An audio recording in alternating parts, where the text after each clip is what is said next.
Hola, què tal?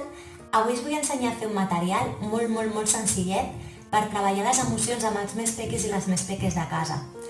El que he fet servir és un got de plàstic i li he dibuixat cares. Enfadada, una cara trista, una cara contenta i una cara sorpresa.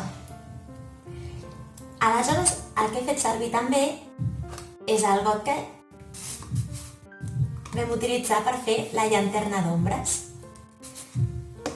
Li he retallat un quadrat i ara, depèn de com el movem, tenim la representació d'una emoció o d'una altra. Hi ha moltes vegades que les criatures senten coses però no tenen la capacitat encara d'explicar-la.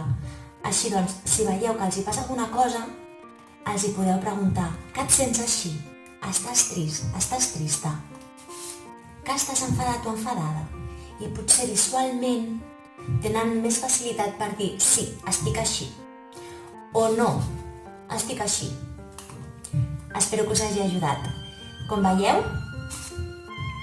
la llanterna continua tenint el seu ús. Així que podeu tenir un got multimaterial, multifunció. Vinga, que vagi molt bé. Espero que us hagi ajudat. Fins un altre dia.